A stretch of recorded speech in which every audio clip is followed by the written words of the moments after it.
우리 옆에 분들 보시면서 오늘 한번 이렇게 인사합시다. 우리 집사님, 권사님, 장로님 덕분에 행복합니다. 이렇게 한번 인사하십시오. 우리 집사님 덕분에 행복합니다. 예, 우리 장로님 덕분에 행복합니다. 예, 빈말이 아니고 정말로 우리가 서로 덕분에 하나님의 은혜가 있고 행복한 우리 교회가 될 수 있기를 축원합니다. 지난주 중에 방글라데시 선교사님 오셔서 수요예배 시간에 잠깐 말씀을 전해주셨습니다. 워낙 좀 바쁜 일정이라 주일 예배는 못 오시고 이제 수요일날 오셔서 말씀을 전해주셨는데, 예배 전에 잠깐 저랑 식사를 하고 교제를 하면서 이런 말씀 하시더라고요. 해외에 있다가 이제 몇 년 만에 한국에 들어와 보니까 좀 놀랐다는 거예요. 뭐가 놀랐을까요? 그것은 바로 우리나라가 이렇게 인구가 고령화되고 또 점점점 인구가 줄어드는 것이 실감하니까 그게 놀랐다는 거예요. 그래서 물론 수도권이나 서울과 같은 대도시는 별로 느끼지를 못하지만 조금만 지방 소도시를 가봐도, 시골 지역을 가보면 지금 너무 사람이 없어서 어른들, 노인들밖에 남지 않은 그런 현실을 보고 놀랐다고 말을 하는 거예요. 왜냐하면 이분들은 이슬람 문화권에 계시니까요. 여러분, 이슬람 우리가 아시잖아요, 그죠? 저 이슬람 국가들을 보면 그냥 일부 일처제도 아니에요. 일부 다처제예요. 애를 얼마나 많이 낳았겠어요. 그러니까 넘쳐나는 게 아이들이에요. 나라는 가난하지만 애들은 부자예요, 여러분. 그 나라들은. 저도 몇 년 전에 인도를 가봤는데, 인도를 가보니까 우리나라 한 60년대, 70년대 시골 같아요. 인도 시골 지역을 가보면. 근데 한 가지 부러웠던 것이 있었어요. 그게 뭐냐면 애들이 넘쳐나는 거예요. 주일학교 모이는데 예배당이 모자랄 정도로 애들이 꽉 차게 모여요. 지금도. 그게 이게 이 나라의 자원이구나, 이런 생각이 들더라고요. 그런 이제 문화권 속에 있다가 한국을 몇 년 만에 와 보시니까 우리나라가 지금 너무 인구 절벽이 심각하구나. 시골 교회들을 가보면 70대, 80대의 어른들밖에 남지 않았다는 거예요. 여러분, 우리가 다 알고 있죠? 우리가 이걸 다 느끼고 있고 알고 있지만 사실은 별로 표현하지 않는 것이죠. 사실은 이게 심각한 문제라는 겁니다. 우리가 좀 진지하게 고민해야 되고, 또 실질적인 이 문제 해결책들이 무엇일까라고 하는 것들을 하나님 말씀 앞에, 또 우리가 교회적으로도 어떤 일들을 기도하고 준비해야 될까라고 하는 것들을 진지하게 고민해 봐야 됩니다. 근데 저는 그 이야기를 들으면서 또 한 가지 제 안에 드는 생각이 있었어요. 그것은 뭐냐면, 이것이 어쩔 수 없는 시대적인 흐름이고 또 우리의 힘으로 어떻게 감당하기 힘든 문제이긴 하지만, 그러나 이 모든 상황들을 주관하시는 하나님께는 해결책이 있다고 하는 것을 믿는 것입니다. 여러분, 이러한 시대적인 위기, 시대적인 어려움을 우리가 어쩔 수 없이 겪어야 됩니다. 그러나 동시에 그런 시대적인 위기를 돌파할 수 있는 것도 하나님의 능력입니다, 여러분. 왜냐하면 사무엘상 2장 말씀이 저는 생각이 났어요. 하나님 이런 분이십니다. 여호와는 죽이기도 하시고 살리기도 하시며 수월에 내리기도 하시고 거기에서 올리기도 하시는도다. 여러분 7절을 같이 읽어볼까요? 7절에 왜 넘어가 버려? 시작. 여호와는 가난하게도 하시고 부하게도 하시며 낮추기도 하시고 높이기도 하시는도다. 아멘. 여러분, 하나님은 얼마든지 세우실 수 있는 분이십니다. 우리가 지금 우리의 힘으로 감당할 수 없는 어려운 문제, 이 위기, 이 나라의 어떤 앞날, 이것도 하나님의 손에 달려있는 줄로 믿습니다. 여러분, 그래서 비록 우리가 지금 부족하고 연약하다고 할지라도 하나님의 능력을 날마다 바라보셔야 됩니다. 우리의 건강이 좋지 못하고 우리 가지고 있는 여건과 상황이 그렇게 넉넉지 않다라고 할지라도 하나님이 하시면 할 수 있는 줄로 믿습니다. 제가 그래서 우리 선교사님께 그랬어요. 우리 교회는 90세 된 집사님도 전도하러 나오십니다 그랬어요. 깜짝 놀라시더라고요. 실제로 우리 조 집사님 화요일날 전도하러 나오십니다. 여러분, 90이 넘으셔서 80대 권사님들 같이 전도하십니다. 무슨 전도의 열매가 지금 당장 눈앞에 있지 않다고 할지라도 하나님이 힘과 능력 주시면 할 수 있다는 것이 우리 기독교의 신앙이라는 것입니다. 여러분, 여러분, 오늘 저는 예수님의 제자도 이제 13번째 말씀을 통해서 그리스도의 제자로 부름받은 저와 여러분에게 그런 필요한 것이 무엇일까요? 저는 오늘 13번째 말씀으로 제자도의 시리즈를 이제 마무리하려고 합니다. 그리스도의 제자로 살아가는 우리에게 가장 필요한 것이 무엇일까요? 우리가 하나님께 구해야 될 기도의 제목이 무엇일까요? 그것은 바로 성령 충만함을 받는 것입니다, 여러분. 성령의 충만함으로 우리가 이 땅을 이기는 것입니다. 그래서 우리가 이 땅을 사는 비결, 이 땅 속에서 하나님의 복음을 증거하며 하나님의 사람으로 승리하는 비결은 바로 성령 충만함으로 날마다 우리가 이 세상을 살아가는 것입니다. 먼저 우리는 성령님이 어떤 분이신가라고 하는 것들을 잠시 생각해 봐야 됩니다. 성령님 과연 어떤 분이실까요? 성령님은 누구이실까요? 제가 원래 노예 고시부를 맡아서 고시 출제위원이라서 제가 담당하는 과목이 신조 과목입니다. 여러분, 신조라는 말은 우리 믿음의 교리를 아주 짧게 요약한 것인데 우리 대한예수교 장로회 총회는 12신조가 있습니다. 그래서 12신조 가운데 성령님에 대한 설명이 이제 두 가지가 나와요. 3번 항목이 먼저 나오는데 이렇게 되어 있습니다. 우리 같이 여러분 읽어볼까요? 시작. 하나님의 본체에 세 위가 계시니 성부, 성자, 성령이신데 이 세 위는 한 하나님이시라. 본체는 하나요 권능과 영광이 동등하시다. 아멘. 여러분, 이 교리는 뭐에 대한 교리인 줄 아시겠죠? 바로 삼위일체에 대한 교리입니다. 그래서 성부, 성자, 성령 이 세 위격으로 계신 하나님은 한 분 하나님이십니다. 성령님은 여러분 전혀 생소한 분이 아닙니다. 우리가 부르는 아버지 하나님, 또 성자 예수 그리스도와 같은 하나님이십니다. 그래서 그 성령님 안에 하나님과 동등한 영광 또 권능이 있으신 분이라는 거예요. 그래서 이 삼위일체에 대한 가장 기본적인 설명이 우리의 머리로 이해하기는 어렵지만 이것이 가장 우리가 가져야 될 기본적 성경 지식, 교리라고 하는 것을 이해하셔야 됩니다. 이걸 이제 좀 더 자세히 배우시려면 이번 주부터 제자 훈련을 들어오셔야 됩니다, 여러분. 아시겠죠? 자, 그런데 이제 8번 설명을 봐야 됩니다. 좀 더 자세한 성령님에 대한 자세한 설명이 이제 12신조의 8번에 등장해요. 제가 한번 자세히 읽어드리겠습니다. 성부와 성자로부터 오신 성령께서 인생으로 구원에 참여하게 하시나니 인생으로 죄와 비참을 깨닫게 하시며 그 마음을 밝혀 그리스도를 알게 하시고 그 의지를 새롭게 하시고 권하시며 권능을 주어 복음에 값없이 주마하신 그리스도를 받게 하시며 또 그 안에서 역사하여 모든 의의 열매를 맺게 하신다. 아멘.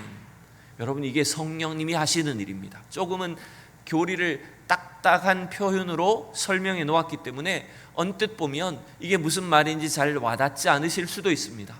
그러나 여러분, 성령님이 하시는 일은 뭐냐 하면 죄인인 우리를 구원하시는 모든 사역이 성령님의 사역입니다, 여러분. 우리가 하나님을 알 수 있도록 하시는 것도 성령님이십니다, 여러분. 우리가 죄의 비참함을 깨닫고 하나님만 바라보게 하시는 것도 우리의 능력이 아니라 성령님의 은혜입니다, 여러분. 또한 우리가 하나님의 은혜를 깨닫고 그 구원의 진리를 날마다 우리 속에서 간직하며 그 구원받은 자로서 이 땅 가운데서 열매 맺게 하시는 그 능력도 누가 주시는 것입니까? 성령님이 주시는 것입니다. 여러분, 그래서 성령님의 역사는 놀랍습니다. 우리가 잘 깨닫지 못하고 이해하지 못할 뿐이지 지금 이 예배 시간 우리 가운데도 성령님이 임하시는 줄로 믿습니다. 성령님이 우리 예배를 풍성하게 하십니다. 성령 안에서 우리가 하나님께 나아갈 수 있게 하시는 것입니다. 그래서 여러분, 우리의 신앙생활 전반의 모든 일은 다 성령님이 하시는 일입니다. 그래서 우리가 성령 충만 받는다는 것은 어떤 특별한 사람에게만 주어지는 게 아닙니다. 저 멀리 해외에 나가서 선교하시는 분들에게만 필요한 일이 아닙니다. 우리 모든 믿는 자, 구원받은 우리 성도들에게 반드시 있어야 될 일이 바로 성령 충만 받는 일인 것입니다, 여러분. 여러분, 그래서 이 성령님을 통해서 교회가 시작되지 않았습니까? 오늘 사도행전 2장은 오순절 성령 강림을 통해서 예루살렘 초대교회가 시작된 것을 기록하고 있습니다. 바로 하나님께서 약속하신 성령이 이 땅에 임하심으로 인해서 우리의 구원이 본격적으로 시작되었고 교회가 시작된 것입니다. 여러분, 오늘 이 오순절 성령 강림 사건을 통해서 과연 초대교회의 성도들은, 초대교회의 제자들은 과연 어떤 성령님의 은혜를, 성령님의 능력을 체험했는지 제가 몇 가지를 한번 찾아왔어요. 정리를 해봤어요. 첫 번째, 여러분, 이 성령 충만을 통해서 어떤 은혜가 나타났을까요? 어떤 능력이 임했을까요? 그것은 바로 담대한 복음 증거가 있었다는 겁니다. 주님의 복음을 담대히 증거할 수 있게 됐다는 것입니다. 이게 여러분 첫 번째입니다. 오늘 2장 4절을 같이 한번 다시 읽어봅시다. 시작. 그들이 다 성령의 충만함을 받고 성령이 말하게 하심을 따라 다른 언어들로 말하기를 시작하니라. 여러분, 물론 이것은 성령 충만했을 때 어떤 방언이라든지 어떤 은사적인 것을 나타냅니다. 그러나 우리는 여기서 방언의 은사를 주목하기 그 전에 더 중요한 것이 뭘까요? 성령의 충만함이 있을 때 성령의 말하게 하심을 따라 뭘 선포했을까요? 복음을 선포한 겁니다. 여기서 여러분 다른 언어로 말하기를 시작했다라고 하는 것은 복음을 담대히 증거했다는 것입니다. 그냥 사람들이 알아들을 수 없는 방언을 말했다는 것이 아니라 세계 각국 사람들이 알아들을 수 있는 그 나라의 말로, 외국어로 복음을 선포하기 시작했다는 것입니다. 여러분, 우리가 담대한 복음의 증인이 되기를 원하신다면, 그리스도의 복음을 여러분의 입술로 담대히 자랑하고 증거하기를 원하신다면, 여러분 뭐가 필요한지 아십니까? 성령 충만을 받아야 됩니다. 성령의 은혜가 여러분 안에 넘쳐야 됩니다. 그래야 우리는 담대한 증인들이 될 수 있는 겁니다. 또한 여러분, 담대한 복음 증거가 왜 필요한지 아십니까? 왜 그것이 성령의 능력인지 아십니까? 바로 복음을 전할 때 모든 사람이 다 받아들이지는 않기 때문입니다. 그것을 거부하고 반대하고 핍박하는 사람들이 있습니다. 사도행전 4장에 보면 이런 사건이 기록되어 있어요. 복음을 전하는 베드로나 요한 사도를 이젠 핍박하기 시작합니다. 특별히 이 사건은 뭐 때문에 일어났냐면 3장에서 성전 미문에 앉아있던 누구를 고쳤을까요? 안진뱅이를 일으킨 사건 때문에 성 안에 많은 소요가 일어난 겁니다. 그때 대제사장 안나스와 가야바와 요한과 알렉산더와 및 대제사장의 문중이 다 참여하며 사도들을 가운데 세우고 묻되, 뭐라고 압박합니까? 너희가 무슨 권세와 누구의 이름으로 이 일을 하느냐? 여러분, 이게 무슨 말이냐? 누구 허락받고 하느냐? 우리가 허락해 주지 않은데 무슨 니네가 이런 일을 하느냐? 복음 전하는 것을 가로막는 것입니다. 이때 여러분, 베드로의 말을 들어보십시오. 같이 8절 9절 8절과 10절 시작.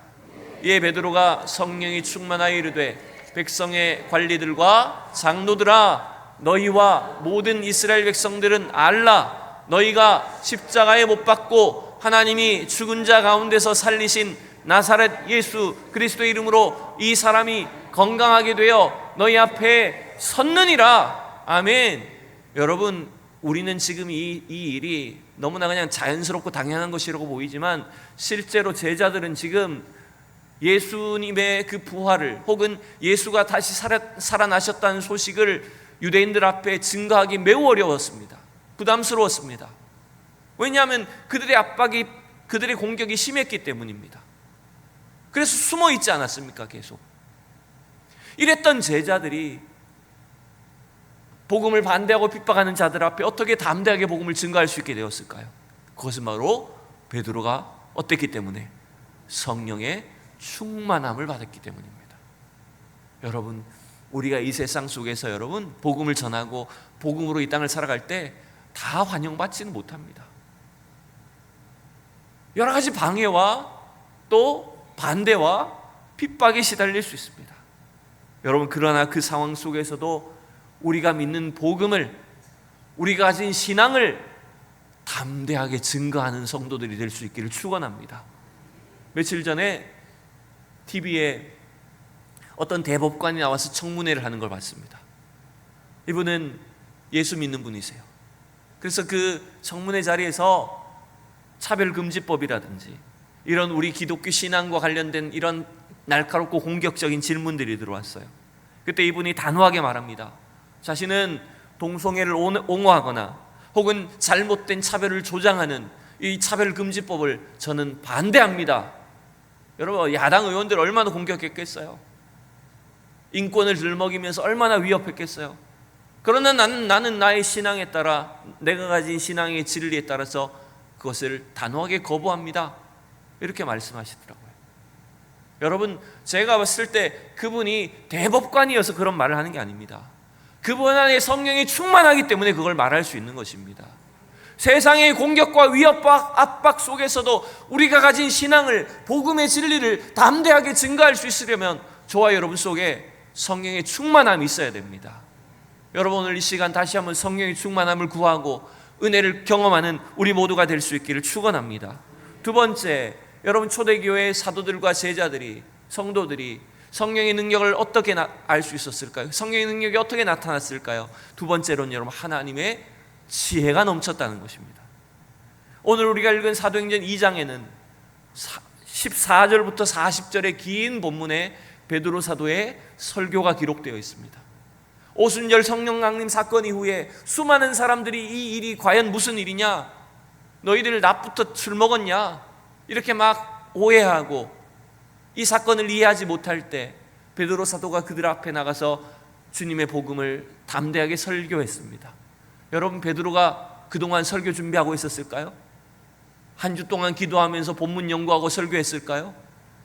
주석을 읽고 설교를 준비했을까요? 아닙니다. 베드로의 출신이 뭡니까? 갈릴리 어부입니다. 그는 제대로 된 율법 교육이나 학문을 받은 사람이 아닙니다. 그런 그가 구약 성경을 들먹여가면서 원고를 보지 않고 하나님의 말씀을, 복음을, 설교를 담대하게 선포합니다. 그 지혜가 어디서 왔을까요? 그 능력에서 어디서 왔을까요? 여러분, 성령 충만해서 온 겁니다. 성령님이 베드로에게 지혜를 주신 겁니다. 그래서 위대한 설교, 첫 번째 교회의 설교가 바로 사도행전 2장에 기록된 것 아닙니까? 여러분, 이러한 설교자에게만 이러한 능력이 필요한 게 아닙니다. 오늘 우리의 삶 속에 이 세상이 알 수 없는 하늘의 놀랍고 신비로운 그 지혜를 깨닫는 성령 충만한 은혜가 저와 여러분에게 있기를 축원합니다. 그래야 우리는 이 세상을 분별할 수 있습니다. 이 세상을 이길 수 있는 지혜를 얻을 수 있다는 것입니다. 여러분, 그 진리를 하나님께 구하십시오. 여러분, 지혜가 부족하거든 꾸짖지 않으시는 하나님께, 능히 주시는 하나님께, 후히 주시는 하나님께 구하라고 하셨습니다. 여러분, 그러한 지혜가 우리 가운데 넘칠 수 있기를 축원합니다. 세 번째, 오늘 초대교회의 성도들과 제자들 가운데 성령의 능력이 어떻게 나타났을까요? 그건 세 번째로 성령의 인도하심이 있었다는 것입니다. 그들은 성령의 인도하심을 경험했고 성령의 인도하심에 날마다 복종했고 그 인도하심에 따라 나갔다는 것입니다. 그게 여러분, 복음이 전 세계로 전파될 수 있었던 근거입니다. 여러분, 성령의 인재와 성령의 충만함을 받은 사도들과 성도들의 삶은 이제 달라졌습니다. 예수 믿기 전과 이후가 다른 것은 뭔지 압니까? 그것은 그전에는 나를 위해서 내 계획을 따라 사는 것이라면 우리가 예수님을 믿는 이후에는 주님의 계획을 따라 사는 것입니다. 여러분, 주님의 명령을 따라 사는 것입니다.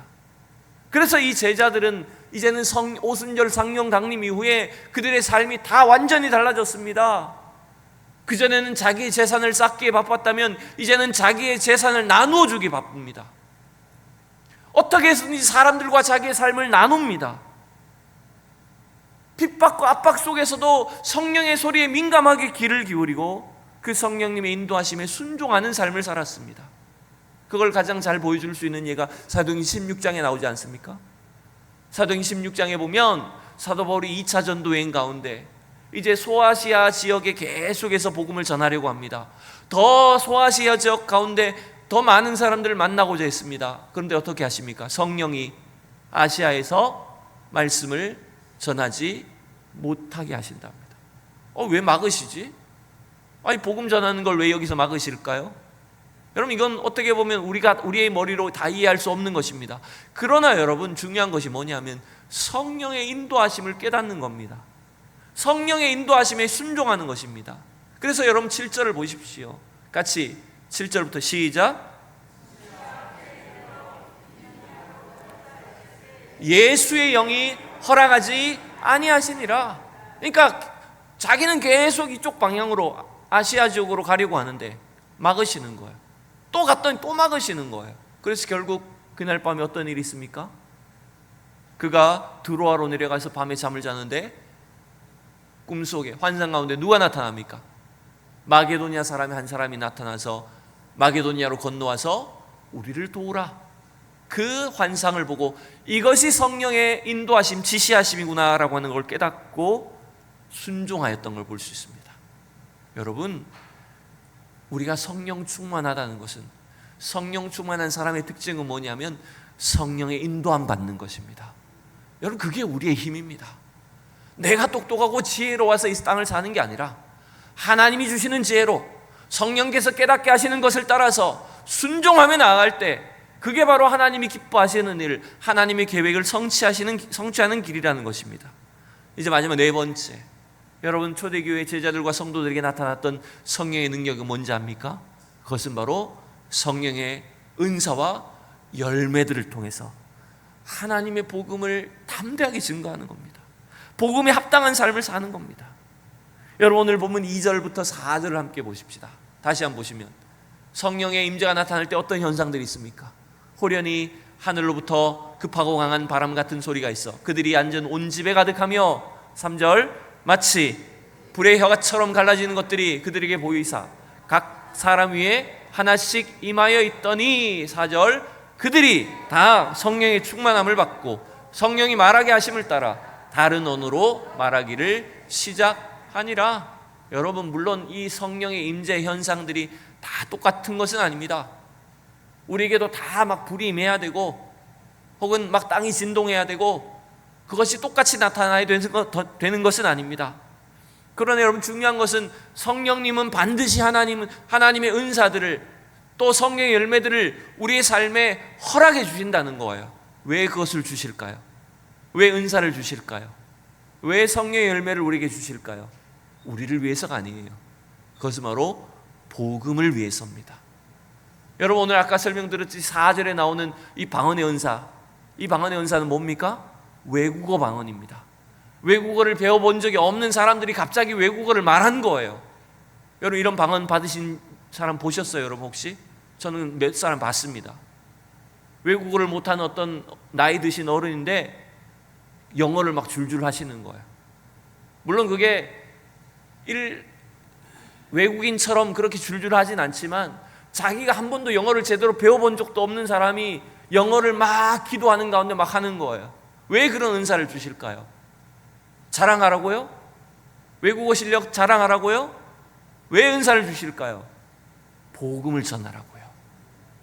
복음에 합당한 삶을 위해서, 교회를 위해서 그런 은사와 열매를 주시는 겁니다. 여러분 우리에게 성령 충만이 필요한 이유도 마찬가지입니다. 여러분 제가 오늘 질문 드려봅시다. 여러분 성령 충만 받기를 원하십니까? 여러분 2000년 전 초대교회처럼 복음의 은혜와 능력이 우리 가운데 나타나기를 원하십니까? 그렇다면 성령 충만함을 받아야 됩니다. 우리 교회에 하나님의 성령이 날마다 충만하게 임하셔야 됩니다. 여기 서 있는 저 자신도 성령의 임재가 넘쳐야 됩니다. 그러지 않으면 제가 제대로 된 사역을 할 수가 없습니다. 여러분 이제 제가 두 가지로 권면드립니다. 우리가 성령 충만한 그리스도의 제자가 되기를 원한다면 우리에게 필요한 것이 무엇일까요? 첫 번째는 여러분 주님의 약속을 믿으시라는 겁니다. 성령을 주시겠다는 주님의 약속을 믿으셔야 됩니다. 오늘 오순절 성령 강림 사건이 있기 전에 사도행전 1장에 보면 주님이 어떤 약속들을 주셨을까요? 자, 1장 4절부터 보시죠. 1장 4절과 5절을 보면 다 같이 시작. 사도와 함께 모이사 그들에게 분부하여 이르시되 예루살렘을 떠나지 말고 내게서 들은 바 아버지께서 약속하신 것을 기다리라. 여러분, 예수님은 부활하신 후에 40일 동안 제자들과 함께 머무르시면서 부활의 확실한 증거를 나타내셨습니다. 그러면서 뭘 명령하셨느냐면 예루살렘을 떠나지 말고 내가 아버지께서 약속하신 것을 기다리라고 말씀하셨어요. 그 약속은 뭘 기다리는 걸까요? 5절 시작. 요한은 물로 세례를 베풀었으나 너희는 몇 날이 못되어 성령으로 세례를 받으리라 하셨느니라. 아멘. 여러분, 바로 성령을 주시겠다고 약속하셨어요. 이것은 특별한 제자들에게만 하신 것이 아닙니다. 예수 그리스도를 주로 시인하고 고백하는 모든 믿는 자에게 성령을 선물로 주시겠다고 하셨습니다. 여러분, 그 약속을 믿으셔야 됩니다. 오늘 나에게 주신 은혜라는 것을 믿으셔야 됩니다. 여러분, 그리고 성령의 약속이 또 이렇게 기록되어 있죠. 1장 8절, 우리가 작년에 암송했던 구절 시작. 오직 성령이 너희에게 임하시면 너희가 권능을 받고 예루살렘과 온 유대와 사마리아와 땅끝까지 이르러 내 증인이 되리라 하시니라. 아멘. 여러분, 이 성령이 우리 가운데 임하실 때, 약속대로 성령이 임하시기만 하면 우리는 담대한 복음의 증인이 되는 것입니다. 여러분, 부족한 우리의 힘을 통해, 우리의 발걸음을 통해서 온 세계를 변화시키는 복음의 증인으로 우리를 사용하실 줄로 믿습니다. 여러분, 그 약속을 믿으셔야 됩니다. 두 번째, 우리가 해야 될 일은 이겁니다. 바로 성령 충만을, 성령의 임재를 구해야 된다는 것입니다. 약속만 받고 머물러 있지 않았습니다. 제자들은 약속만 믿고 그냥 가만히 있지 않았습니다. 어떻게 했을까요? 사도행전 1장 12절 이하를 보십시다. 자, 시작. 제자들이 감람몬이라 하는 산으로부터 예루살렘에 돌아오니 이 산은 예루살렘에서 가까워 안식일에 가기 알맞은 길이라. 들어가 그들이 요하는 다락방으로 올라가니 베드로, 요한, 야고보, 안드레와 빌립, 도마와 바돌로메, 마테와 및 알페오의 아들 야고보, 셀로디신 시몬, 야고보의 아들 유다가 다 거기 있어 여자들과 예수의 어머니 마리아와 예수의 아우들과 더불어 마음을 같이하여 오로지 기도에 힘쓰더라. 아멘. 약속을 받은 제자들이 뭘 했다고요? 오로지 기도에 힘썼다고 말합니다. 여러분, 여기서 기도에 힘썼다는 말은요, 그날만 힘썼다는 게 아닙니다. 이 단어는 계속했다는 말입니다. 약속하신 성령님이 오시기까지, 성령의 기름 부으심과 그 은혜가 임할 때까지 기도를 멈추지 않았다는 것을 말합니다. 무려 몇 명일까요? 120명이었습니다. 120명의 성도들이 다락방에 모여서 성령의 임재를 기다리고 구했다는 것입니다. 여러분, 지금도 하나님은 기도하는 교회, 성령의 은사를 사모하는, 성령의 임재를 부르짖고 구하는 성도들과 교회를 통해 역사하시는 줄로 믿습니다. 우리 교회가 그렇게 자랑할 것은 없습니다. 그러나 한 가지 자랑할 만한 것이 있다면, 지난 이 3년 넘는 코로나의 기간 동안 심하고 엄할 때는 우리가 예배를 잘 모이지 못했지만 그래도 기도의 시간을 계속해서 지켰다는 것입니다. 여러분, 지금 여러분 꽤 큰 교회들도요, 금요기도에 안 모이기 시작하니까 기도회 안 합니다. 한번 기도를 중단하니까 편하거든요. 금요일, 수요일 그냥 합해서 예배 드립니다. 기도한 시간이 많이 줄었습니다. 근데 여러분, 우리의 숫자가 크고 많음이 중요한 것이 아니라 하나님은 지금도 기도하는 교회를 통해서, 성령의 은혜를 구하는 성도들과 교회를 통해서 이 땅을 다스리시고 이 나라를 지켜주시고 역사하시는 것을 여러분 믿으시기 바랍니다. 여러분, 오늘 우리는 이 예수님의 제자도 이제 마지막 말씀을 마치면서 다시 한번 우리 안에 성령 충만한 은혜, 우리 예수 처음 믿을 때 경험했던, 우리가 처음 성령 받았던 그때의 감격과 임재가 우리 안에 넘칠 수 있기를 축원합니다. 여러분이 제가 이 명령을, 이 말씀을 드리는 이유는 제 이야기가 아닙니다. 이 땅에 오셨던 예수님이 성령 충만하셨습니다. 그분이 성령 충만함으로 사역하셨습니다. 예수님 날마다 성령 충만을 위해서 기도하셨습니다. 그 예수님을 따라가야 되는 것이 저와 여러분 제자들의 삶인 줄로 믿으시기 바랍니다. 그래서 오늘 우리가 다시 한번 이 시대에 주님의 그 성령의 은혜에 충만함을 받을 때 하나님 우리를 사용해 주시는, 우리 교회를, 이 나라 이 민족을 하나님께서 다시 회복시키시고 세워가시는 놀라운 역사를 체험하게 될 줄로 믿습니다.